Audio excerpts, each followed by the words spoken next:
And from the Constituency is back for another episode. Hi, everybody. I'm Brian Calfano, and joined this week by KSGF 1041 morning show host and new full-time or part-time or sometime contributor. We'll have to see how this all goes. To Ozarks First, of course, Nick Reed. We appreciate it, buddy. Thanks for being here. Congratulations on your new gig with us. Thank you. My pleasure. We know that you bring a great perspective on the issues and events that are of importance, or a perspective, maybe not great, but I'm giving you some credit ahead of time. And yeah, I figured since we're two guys sitting here talking, why don't we talk about something like abortion? I mean, I thought, most people want to hear what two guys have to say about this.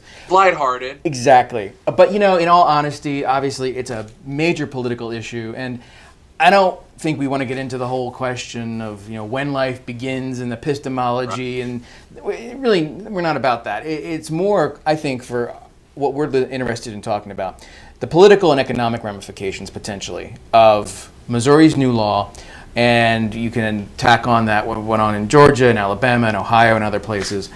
And I guess just sort of laying it out here, I mean, from a political standpoint, do you think, Nick, that this helps or hurts Republicans going into 2020, meaning this being the restrictive bills/laws that are being passed across the country?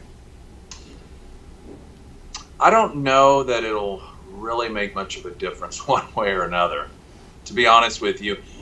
I think that there is, if you look at you dig deep and look into polling, there is a misunderstanding as to where people are. You get this feeling that most people are pro-choice and that a minority of people are pro-life, and even a smaller minority of those are extremely pro-life. But really what we're finding over time is that people are becoming more pro-life. Interestingly enough, younger people are more pro-life even than the older demographic is. And when you break it down and you talk about heartbeat, for example, more people than I think the average person would assume support the pro-life side of it when you start using the heartbeat as a starting point. I think that's smart from a positioning standpoint because people associate heart with life. That's been, as you mentioned, you don't want to get into the debate about when life begins. And that has always been a real huge gray area for people that allowed them sometimes to almost not take a heart stance because, I can't figure it out. But when you pick a starting point of heartbeat, most people associate heartbeat with life. I mean, after all, how is it we determine when someone is passed? Anytime you call 911, someone's passed out, they ask you to check for a heartbeat. So heartbeat for most people without thinking about abortion is the sign of life. And so if you create legislation that says, okay, this is going to be the starting point of heartbeat, a lot of people who before haven't even wanted to think about it, they're just comfortable with that. They think, that makes sense. Yeah, a heartbeat, that's a living thing. We know that when your heart stops, that's when they call time of death, when your heart stops. And younger people are becoming more pro-life, if you will, when it comes to that particular issue. So I think that there is this misunderstanding that most people are pro-choice, even if they're personally against abortion. I think, and because of that, there is a little more weight put into a potential backlash occurring.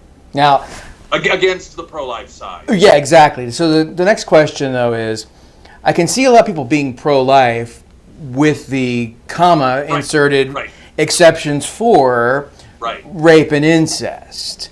And in this case, Missouri included, those exemptions no longer are part of the conversation. And so you're okay with thinking this isn't going to be something that brings a lot of people out of the woodwork who maybe weren't politically minded previously, because I don't think it's going to change anybody's mind. If they're voting, say, for a Republican and they're sort of locked in with the Republican Party at this point, I mean, to not understand the Republican Party is the pro-life party is like, I don't know what planet you're on, right? So I don't see that you're going to have people defecting from the Republican Party necessarily, although I don't know. I mean, some of the Chamber of Commerce Republicans might kind of be like, I was only a part of this because I wanted smaller government, and now maybe. But I think overall, people have sorted out now with their party identities such that on abortion particularly and on gun rights and those sorts of things, I mean, they're pretty much in with the party that they've selected. But I wonder if there are people like we had in 2016 with some of the Trump supporters who really weren't necessarily part of a regular political process, and they were brought out because Trump appealed to them in some way. I mean, you're not worried that there might be some sort of apathetic group that now becomes activated because they say, hey, whoa, we may have gone a little too far in this, where we've tilted now to the point where, honestly, if this thing closes down Friday in St. Louis, that one available clinic, there won't be any opportunity for someone to access an abortion service in the state of Missouri. Yeah, I don't think so. For a number of reasons, and particularly when you throw Trump in as a factor. Trump has said he supports the exemptions for rape and incest, for example. Most Republicans, when they talk about it, they also will say that. Even legislation oftentimes that is created that has the non-exception in there is crafted in a way where if it goes to the courts and that is thrown out, the other parts of the legislation is kept intact. So that is, it's dealt with delicately. I also think that most people, when it comes to the issue, the people who you might lose, people who are pro-choice, you're going to lose them anyway, right? Okay, so if you have any pro-life legislation, they're probably not going to vote for a pro-life person. So what you're talking about is, what about people who are pro-life already? Is that enough for them to turn away completely? So in other words, what you're saying is a person who's pro-life, but they're uncomfortable with the exception, are they going to vote for someone who's pro-abortion? Yeah. You see what I'm saying? Right. That would be a huge leap, because they would be taking an area that they may be a little uncomfortable with and saying, well, what's the alternative? Yeah, I mean, I hear what you're saying. I think we only have one data point for this, unfortunately, for this argument, this discussion. But you got to go back with the Todd Aiken situation in 2012, right? So a different issue. He's talking about rape, but a related issue, because that gets into questions about women's reproduction, all that sort of thing. So the question then becomes, he lost by a pretty sizable margin to McCaskill, who was a weak candidate. And the assumption, I guess, is that there may have been Republicans, especially in St. Louis and Kansas City, those suburbs, where they kind of went, this guy's nuts. So you don't think that has any traction, though, in this case, where there's sort of a backlash? I don't think so. I think because, one, and you touched on a little bit, that became more about rape than abortion, legitimate rape. Also, Aiken was piled on by every Republican under the sun. I mean, you did virtually all Republicans came out and said, get rid of that guy. Right. And that's not what's going on here. So there are a number of factors. And McCaskill is she's a very good candidate. She's very smart. And he was the weakest of the candidates. So there were so many factors that were working against him already. And then the Republican Party just pushing his head underwater while he was, trying to keep afloat anyhow. They really did.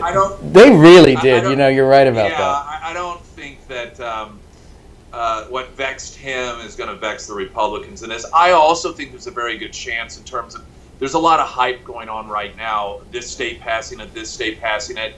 By the time the 2020 elections come around, I don't think there's going to be a whole lot of talk about it necessarily, unless it's a court discussion, what's going on in the courts. But I think the legislative aspect of it, these things move very quickly in this day and age. People have short memories, and there will be things that you and I are talking about a year from now that we have no concept, that we couldn't even predict. And there are going to be things that we're talking about today we won't even remember if we tried. No, you're right. And I don't want to say the issue of abortion right. is one that people are all of a sudden not going to care about, but the emotional, the intensity of it that exists now, I think that that's going to have long subsided by that point. And probably it'll be where it normally is when it comes to the issue of abortion for people. Well, and it's usually way down the list in terms of policy concerns anyway. Right? Yeah. I think that's probably what will happen. All right, so next question then. We see potentially that there'll be pulling out of movie makers and entertainment companies out of Georgia because of Georgia's bill. Obviously, a lot of the Republicans who pushed for Missouri's law are worried about attracting companies from maybe parts of the country, like the two coasts, where Missouri's law would sort of smack against their sensibilities, for lack of a better term. How concerned should we be that Missouri may be cutting off its nose to spite its face by taking this position with this abortion law, that you may have companies, Amazon or any other company that might want to come here, but its HR department and its employees will say, no way, we're going to avoid the middle of the country as much as possible? I think ultimately it's a non-factor.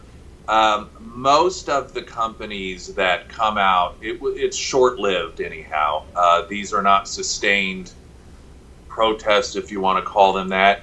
And I also think that there is an opportunity here to fight back, if you will. So, for example, Netflix. Netflix is one. They do a lot. Georgia draws a lot of business in the film industry. And I don't understand. They've got that tax break, but why in the world would you want to go to Georgia anyway? It's humid it's whatever. Yeah. Just saying. It is lower tax, but what gets overlooked oftentimes, other than the tax breaks, the tax incentives that are there, it's a right to work state. Those are the two reasons that that so many jobs are attracted there from the Hollywood industry. Disney also does a lot of work out there. So Netflix, for example, they say, well, we don't know if we can do business in a state that has these sorts of laws. Well, the problem is Netflix is expanding their enterprise into countries like Egypt, where abortion is illegal. They do a lot of Middle Eastern filming where homosexuals are executed. Well, if you start, making a big deal out of the fact that we will not do business in countries that have social policies with what we disagree, but then people say, well, what about these countries where abortion, they imprison women for having abortions, or they execute homosexuals, and all of a sudden, Disney is another example. They also are signaling, well, we don't know if we're going to be able to do business in the state of Georgia because of their policies when it comes to abortion. They are continuing to expand their work in China, where they force women to have abortions, where there are currently internment camps for Muslims, and they put political people who are dissent politically, they put them in prison and sometimes execute them. So if you it's a double standard, yeah, exactly. Yes, it is, and I think that they need to be called out for this. If you are going to claim that part of your culture is one that only does business in cultures that you approve of, then you need to be held accountable for some of these other cultures that you willingly go and do business in. You have every right to make those decisions as a business, but if that's going to be your stake, you need to answer for some of that. And I think if people do start questioning them and saying, well, so then do you approve of this? And if you say no, then why are you doing business there? You're going to hear a lot less of this virtue signaling here in the States. I mean, ultimately, it's marketing. It's about money. And these stances that are oftentimes taken, whether it's about LGBT rights or abortion, or aside from right or wrong, they're positions because it looks good here. But they won't do it in other countries where it might harm them financially. So it's a money thing. Ultimately. And that actually leads me to my last question for you. And it has to do with this sort of signaling you're talking about, but for a different group. So you have Republicans, a lot of conservatives, and this isn't directed at no one specifically, but passing these laws, signing them into effect. Do you think that a lot of this is done with sort of a cynical notion that, look, the status quo judicially at this point is that this stuff's going to get stayed, and that's fine in the long run because it means people won't get as bent out of shape about it as if it became law and took effect and was permanent. But we also get to claim credit for the fact that we flew the flag and we pushed this through. I hate to raise the notion that politicians do things for reasons other than virtue, I know I don't want to burst anybody's bubble here, but does that seem like it makes any sense? Now, I've been, and just so people know where I'm coming from, I'm probably about as pro-life as a person can be. So, my opinion can be taken with a grain of salt. I've also, in the past, been very, very outspoken about what I felt was the fundraising aspect of the pro-life position by the Republican Party, that they'd raise money off it all the time, but what movement was being made? So I was very, very cynical for a very long time about the Republican Party being pro-life. I think some of it's genuine, but I think what kept the Republican Party from moving forward with it was fear. They believed that, anytime you even talk about making something a little more pro-life, there's this huge pop culture and media backlash about it. When New York and New Jersey and some of these other state legislatures started passing legislation that said abortion could happen all the way up to birth, and even if the baby's born alive, it could still be put to death, and you had the governor of, I think it was Virginia, said that, yep, that's what we would do in a case of a botched abortion, that we would make the baby comfortable and then the decision would be made. I think that was so horrifying to a lot of average people that it created a window where Republicans felt more comfortable to act, to say, well, all right, they're horrified by the idea of abortion now.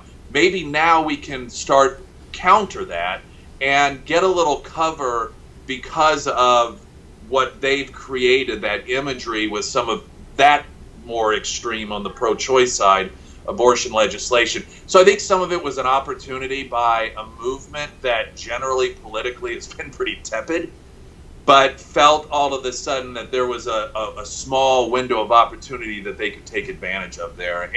And strength in numbers. One state did it, and the world didn't fall apart.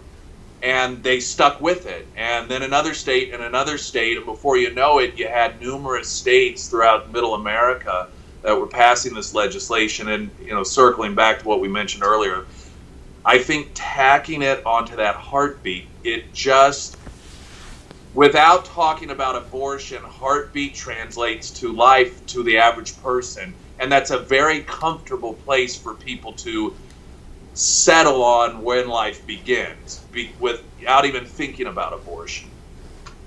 But I did want to, can I circle back to the St. Louis issue? Hey, look, you're a contributor now to our enterprise. You can mention anything you want. There's been, I don't want to say misreporting on what has been going on with the St. Louis Planned Parenthood abortion provider. There's been accurate information, but people are missing kind of what's going on with it because of everything that's been going on in the country, and because of the abortion legislation or the pro-life legislation in Missouri. A lot of people think that the closing of that is a result of that, or it is also a move that's in conjunction with that.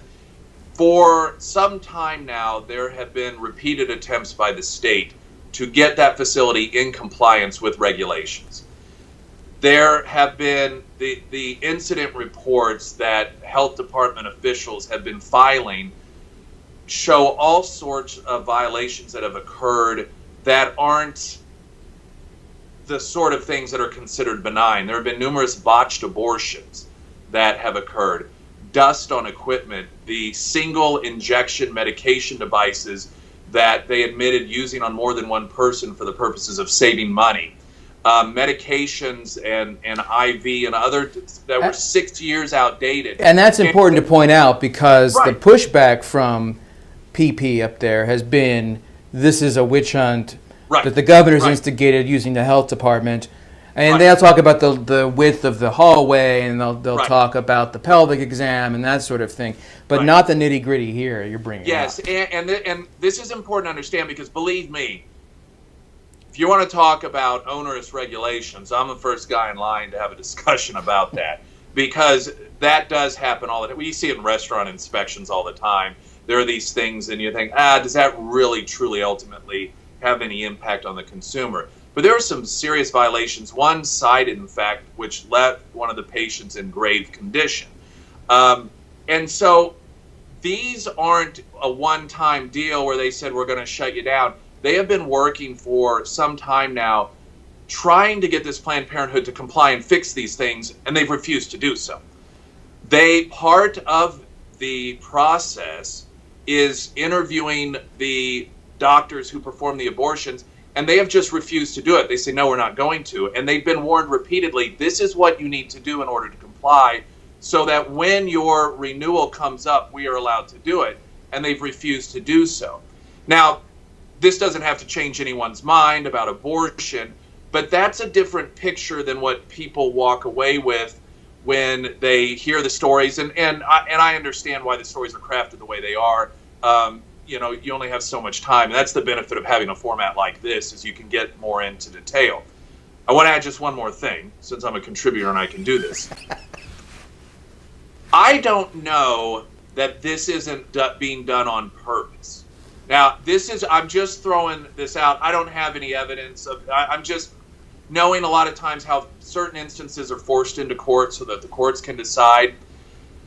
If you theoretically, you're seeing more and more states pass regulations that abortion clinics and Planned Parenthood as an organization have said, these make it more difficult for us to provide abortions. That really these are just onerous regulations put into place to diminish our ability to provide these services. And more states are passing. And it's really tightening that noose. So what if you had a particular facility that said, we're just going to stop complying with the regulations, and then whenever they try to shut us down, try and find a judge that says you can't do that? What if a judge says you can't deny them a permit? You cannot, for whatever reasons are given by the judge. Well, if that's the case, then that begins a precedent and sends a signal to other clinics that just don't comply with the new regulations. You don't like the requirement to find a heartbeat. You don't like the requirement for a waiting period or pelvic exams or whatever. Just don't do it, and you can find a judge that says they can't shut you down. Now, I don't know that's what's going on. But no, but it would make sense if you can get somebody to give you a ham-handed opinion from the bench that essentially strikes down all regulation. Conceivably, that would reverse the trend of having a lot of these clinics that have been shuttered from going that direction. Yeah, and because you have to ask yourself, when you recognize that Planned Parenthood has been violated, and some of these are pretty serious violations, when in terms of health for the woman, and they have repeatedly been told to fix them, haven't. Doctors just refusing to even comply with conversations with the inspectors. Why would you do that if your goal is really to stay open? Why would you not clean the equipment? Why would you not get rid of expired medications or whatever it is that you're not doing? You know, what would be the point of doing that? Now, the irony of all this, of course, is that we hear, whenever there's talk about outlawing abortion, that the danger would be to the health of the mother, because you would have unregulated abortions. You would have women seeking out facilities that aren't regulated, that are dirty, that lead to, you know, potential problems for the health of the mother.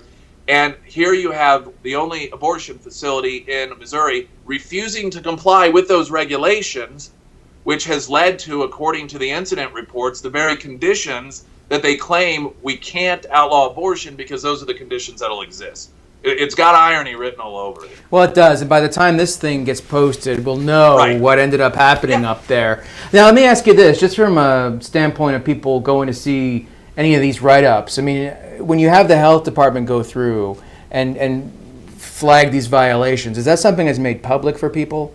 Generally, yeah. Now, nothing that involves, I mean, patients' names, obviously, you have those incidents, and it may be different state by state, but, well, you even, you know, again, kind of bring it back home, you notice, I think it's once a week or once a month, you see in newspapers.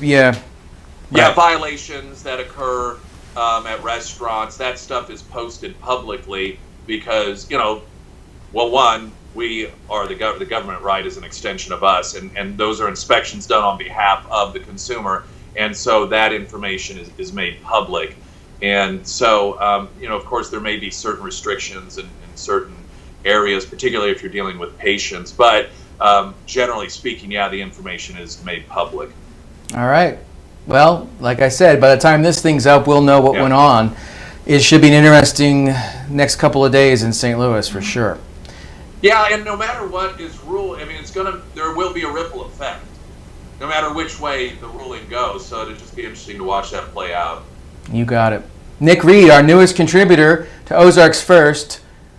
Some would say the smartest contributor. Thanks for allowing me such a soft entry with a soft subject matter. Real, fun. What can we do next time? I'm wondering sort of what would be the kind of a good follow-up to this. I don't know. I was trying to think of something as macabre, but I don't know.